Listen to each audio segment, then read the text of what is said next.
più tra i farfalloni amoroso, notte e giorno di torno girando, delle belle turbando al riposo, Narcisetto a tuo cibo. Our wonderful panel of experts are here to discuss tonight the heart of service excellence.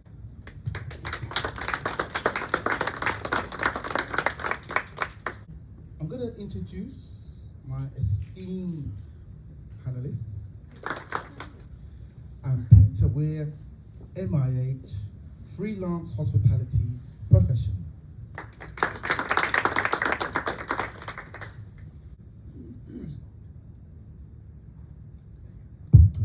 Okay. Thank you. No problem. So you've been recognised as a Heart in Hospitality winner yourself. What did that experience mean to you, and how has it shaped your perspective on service and leadership since? I'm very nervous, you may tell. I think when you look at hospitality, and for many people probably out there, you'll know it's a very unforgiving job at times. There's a lot of hours, there's a lot of graft, and there's a lot of unexpected things that can happen.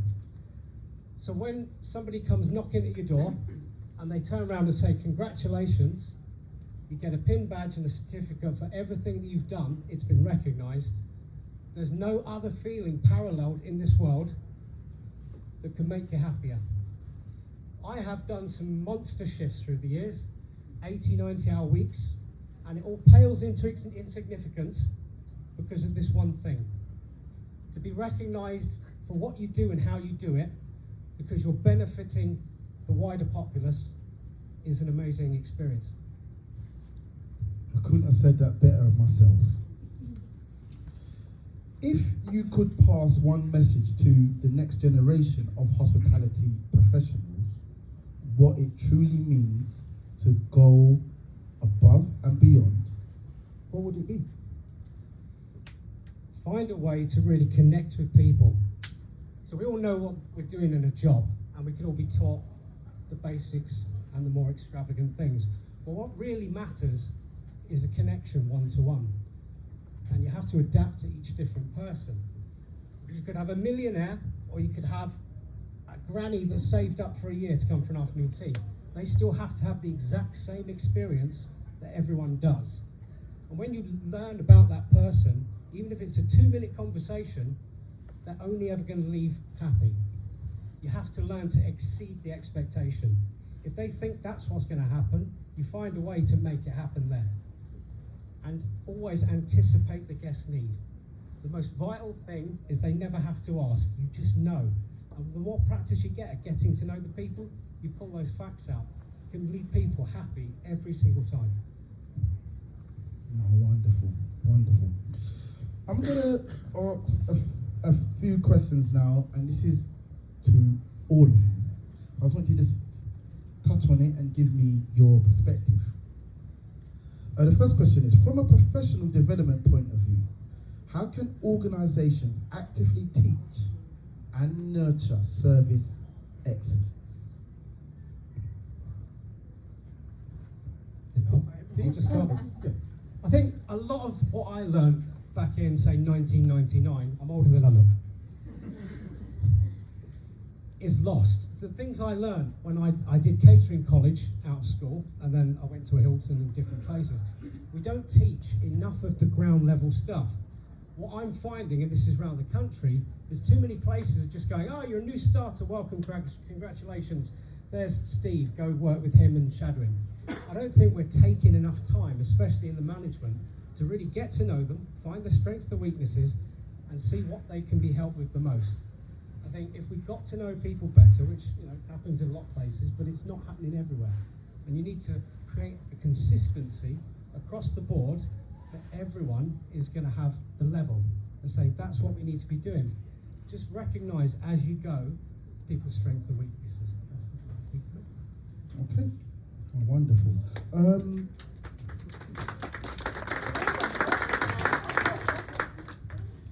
Okay, so this is again going out to all the panel. In your own opinion, is heart something that can be developed, or is it something people simply have? For my next number, thinking back to what I was doing, so I was last at the Kensington Hotel in Kensington. Probably one of the best places I've been. We had a very good team, lovely people. But when I started there, they were all a bit glum, they were all a bit down. So I said, guys, just lighten up, and we need to break down what I call the rigidity of service. What works for the Ritz does not work everywhere else. I know I look like a Victorian, but empathy, sympathy for what they were doing there. Because what I started to do as well was almost like, I knew Saturday was going to be carnage. Every department, we were going for it. So we did chocolate Saturdays. I'd bring in multi-tubs and things like that, and it just breaks up the mood. The smallest gestures have the biggest rewards. And all it is listen to people, offer them a little something for nothing, and it just brightens their day. And that tiny little effort would go a long way to making people stay and be a lot happier. I still only have one staff member give notice on me.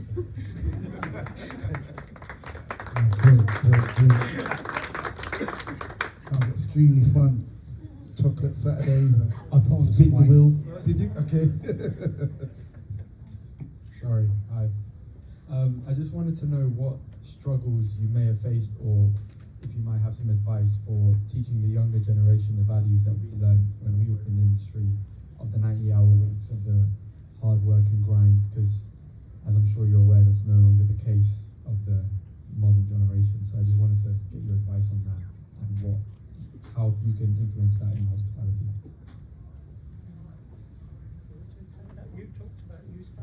It's not my fault, don't blame me. From, obviously, if I look back 10, 15, 20 years, you're very, very right in that. There's a big shift in the mindset of what we're getting, because now people come out of school, come out of college, I'm going to be a social media influencer. That's kind of the ambition level. And in between, they realise they have to come out and do something to earn a little cash. So it's a case of we've got to try, this is painful for me, I'm very old-fashioned, because I've got to try and understand the new way of thinking. You've got to constantly adapt and overcome. The mindset is different, and the work ethic, I'm not going to be horrible to people under a certain age, because they can work. And I've had people that are just turned 18 doing things, they'll whip around. You've just got to show them, because you have to instill that confidence and enthusiasm within, so they learn from the people around them. So if you look after the older ones, they're going to pass that down, and it's usually quite catching. Enthusiasm is catching. So I always say the best thing to do is know their generation. I'm not talking slang, because even I get lost with that. But try and just understand them, because they have a different perspective to what someone, like I'm 43 next year. I have a very different perspective from someone that's coming out of college now. So understand, learn a little bit, and make sure the people above them are great role models, and they create the enthusiasm within, because their level will always rise to it. Thank you. Thank you very much. It was quite an interesting question from the right honourable gentleman, just sit right behind you. Because we've kind of heard for the last 10 years about how we're all working too much and we're all doing too many hours in mental health, and how can we reduce that and make hospitality, and really fight against the hours in hospitality, make it more welcoming. And here we are 10 years later saying, why can't they work a bit more? We've kind of gone in the opposite direction, where we've kind of got that medium, and we have interviews recently where people want to work the 37 hours or the 40 hours versus the 90 in the past. And I think that we kind of got to a level where that's a lot more sustainable in the long run. But what I find on the flip side, going back to a comment that was made earlier, is about the level of quality and training at the entry level, where we're in a position today where a pair of hands really do just fill a void, and we lose a bit of that traditional training, the silver service. How many people, I was in Holland recently where I was in a regular kind of steak restaurant, and every single waiter could hold the 3 plates on their arm, and the service, you can see the level of quality and training that it has, and kind of go across London or the UK, and all you hear is things dropping and crashing and banging across the floor, because they haven't had that formal qualification or training at the base level. So the question really is around what's your opinion on the available training hotel schools in the UK? What are we doing to replace those traditional ones in Lyon, in Maastricht, in European towns and cities that provide this level of quality? And where do we get that from the UK today in the light of Brexit and the other restrictions around visas, etc.? I haven't got a lot to add, but it's along the lines of things I've noticed go around the country. There is a dedicated hotel school, but how can you, if somebody comes to your employer, you then go, right, off you go for 6 months or a year? The difficulty is attracting the people while they're in college and school to then go into hospitality. Because in the early part of their career, if somebody can go in and enthuse them and go, this is actually a job, it's a career path that you can actually do well with, that's where you're going to get your core skills from. Because too many people just wander into an industry thinking, it's something to do, it's fine, we can get through it, and you're chopping and changing staff every few months or weeks. We bring the skills that we know to those people. And if we don't know it, we go find out, pretend we knew it, then we'll teach them. We can't afford, in the current market, to send everyone off for £1,000 worth. Most large companies, well, I've been with Leonardo Hilton, they'll all have training platforms, but it's all health, safety, food hygiene, manual handling, dangerous chemicals, don't drink it. But sadly, like I say, it has been lost, the practical skills. So if I turn around, everyone should know this, easy. You serve from the left, clear from the right. Crowd participation, don't worry. Yes, they don't know again. But what's the reason behind it?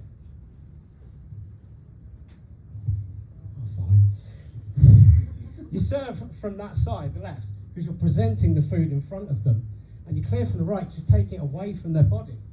But how many people really know that anymore? Because every hotel I go to, they go, I don't know. So it's down to us to instill, because we can't rely on the colleges, the universities, once they've got to us. So if this is their first time, we are stuck with that. And I think it's a good thing, because to pass on knowledge and boost someone's skills is not only beneficial to them, but it's very rewarding for the individual doing it as well. Wonderful.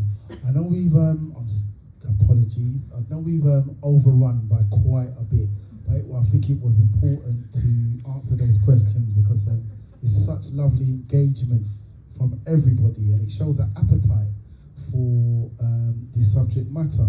I think that I'm giving my CEO I think this might need to be a Hearts and Hospitality event part 2. Well, anyway.